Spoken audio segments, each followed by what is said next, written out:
Hey y'all, I'm Elisa and I am the Scrappy Wife behind scrappywife.com, and today I have a faith journaling process video for you. I am working through A Meal Remembered, which is a devotional for the month of April from By the Well for God. And I happen to be on day 3, but I wanted to show you how I am journaling this devotional this month. I'm actually journaling in a traveler's notebook, and I did not do a process video for how I set up my traveler's notebook, but I thought I would just walk you through it now. I set up each day the same. So each day gets half of a page layout over here.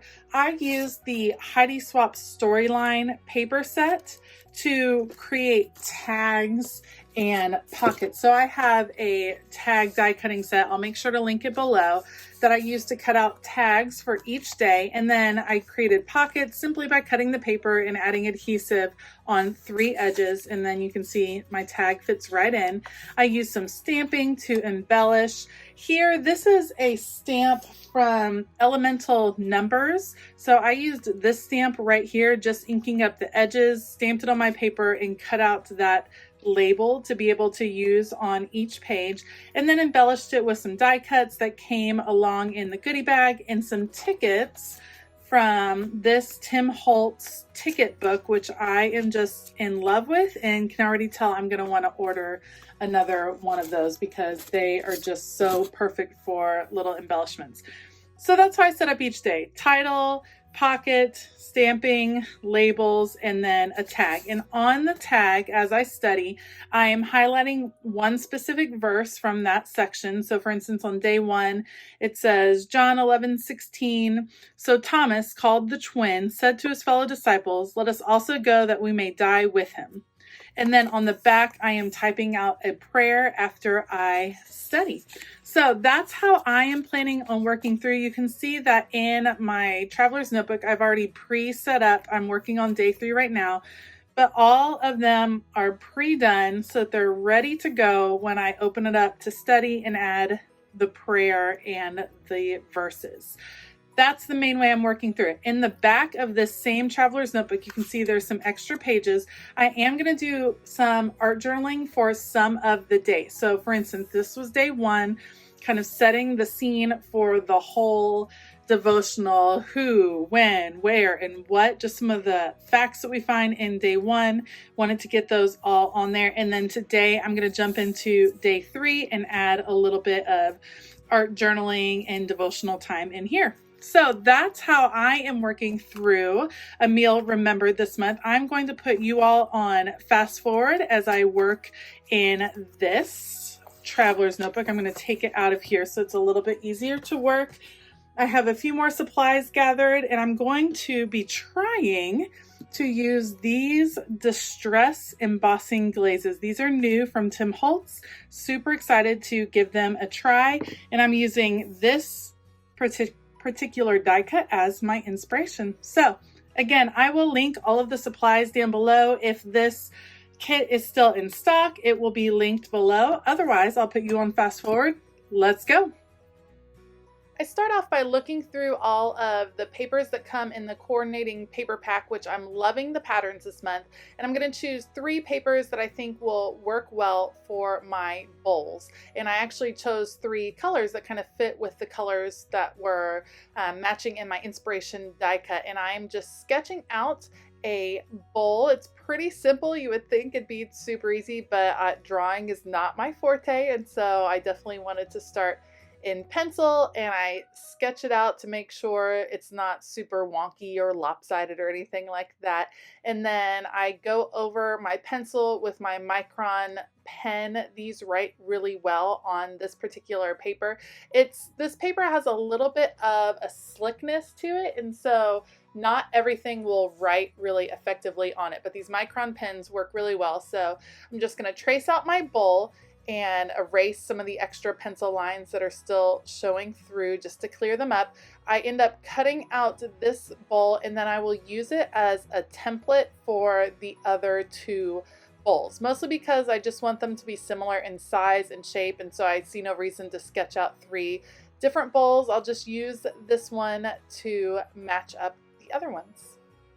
When you are working in a traveler's notebook and not directly in your Bible, it's a lot of fun because you have the freedom to try some different things that you maybe wouldn't do in your Bible. And these are large elements. These are pretty big size bowls, and they would not fit in the margin, even of the illustrating Bible. They'd cover up words. So it's nice to get to kind of experiment, use some different ideas and techniques, and still use the kit as the inspiration. I just love this particular die cut piece. I like the idea of the bowls kind of teetering on each other and it not feeling really stable, kind of a high tension moment, which is what I am focusing on, is this moment when Jesus reveals that there will be a betrayer amongst them. And I can't imagine the tension in the room at that point, but I'm sure it kind of felt like the air was taken out of the room, like something bad was about to happen. And that's kind of what I think of when I see these bowls stacked on each other.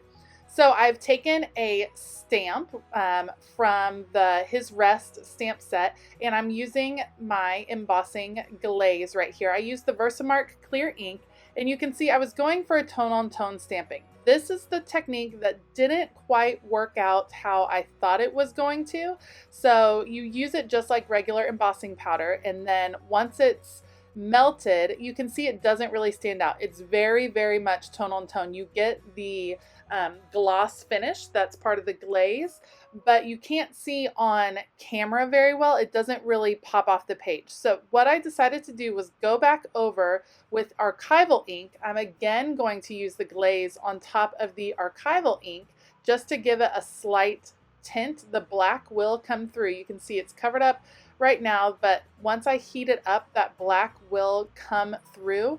And what I end up with when you see up close is kind of a shadowed effect. You see the background of the first stamp I did with the clear ink and the embossing glaze, kind of a tone on tone effect with the shadow. So I'm going to try the same technique on the other ones. I use a different powder on the third one just to get that same tone on tone action. For this one, I'm using the Tattered Rose once again. So it shows up a little bit better on this green than it did on the other one. You can see it right there, saving my embossing glaze, just like embossing powder. The cool thing about this, you're going to see it actually works with water, and that's what I will show you in a later technique. But here you can see I'm melting it. It actually melts pretty quickly, I think, as compared to my other embossing powders. And you can see it does stand out there. So you do see it on the different color, but again, I wanted it to stand out a little bit more like the black ink that was on the die cut. So I will just create this shadowed effect. I like the high gloss look that it gives. I like it a lot, actually.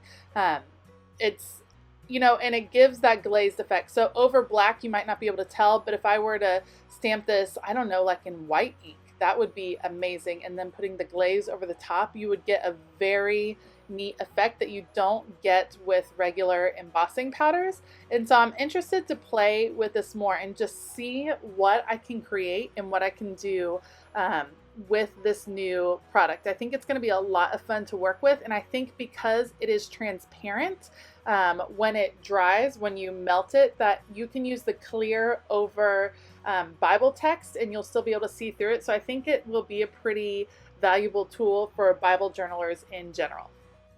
Now that the bowls are done, I'm going to come back up and look at my traveler's notebook and prep the back of the pages, the background. I'm using the Tea Dye Distress Oxide ink and just a cheap blush brush just to spread it around loosely. You can see I have some bleed through from my page on the back, but no big deal. And then I'm going to use this stone stamp that came as part of the kit and just doing tone on tone stamping to create just a rustic looking background. I think fits really nicely with the Mediterranean feel of the kit, and just loving this. Now I'm going to try technique number 2. This embossing glaze powder actually sticks to water. So just to get a different technique to give a kind of a ground look, I am mixing my 2 glazes right here. So I'm lightly spreading them over the water, tapping off some of the excess, and then I see right here I can just add a little bit more water, add a little bit more glaze right there, trying to make sure that that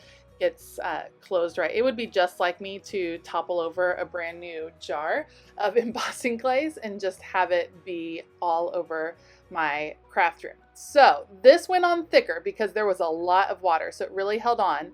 It's hard to see right there, but it creates the coolest texture. I really, really enjoyed the technique with the water. So I'm looking forward to experimenting with that even more. I think it made for a very cool kind of grounding for my page and an unexpected texture there at the bottom.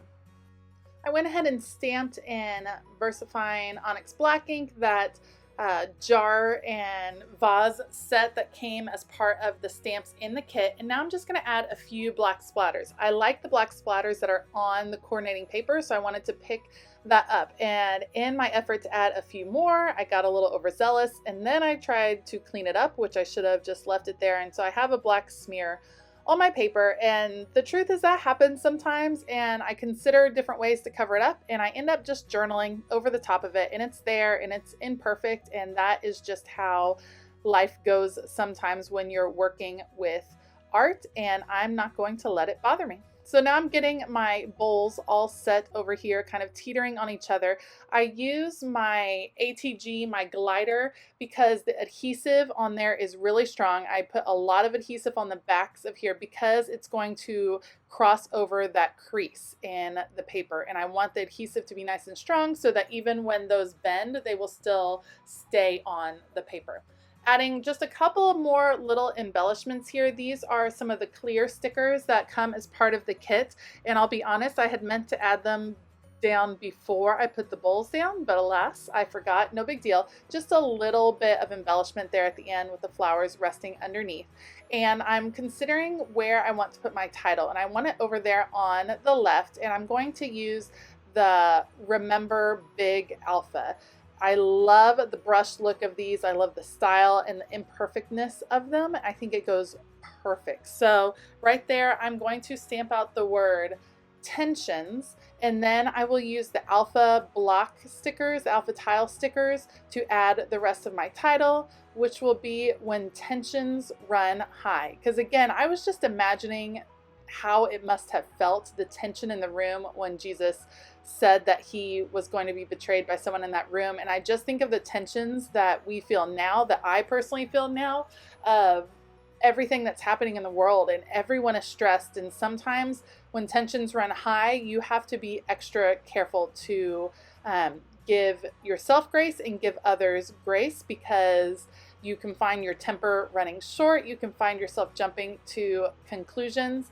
And Jesus didn't, I mean, he had the conclusion, he knew what was going to happen, but he didn't treat Judas any differently. He knew the whole time that Judas was there, that he would be the one to betray him, but he still treated him with love. And I think that that is what we're called to do. First, treat others with love, let God worry about the judgment, and to really guard ourselves when tensions are running high, because it can be easy to jump to those conclusions and to let that kind of overrun your mind. And that is it for this page. I'm enjoying working in the Traveler's Notebook this month. Let me know how you are working through this kit. I would love to hear about it. If you like this video, please give it a thumbs up and consider hitting that subscribe button as well as the bell notification button. As always, there are links down below to the supplies I used if you're interested in trying them out. And there is a link to sign up for my email newsletter that goes out every couple of weeks with lots of organization tips and crafty talk. I hope you have a fabulous day, and as always, keep it creative.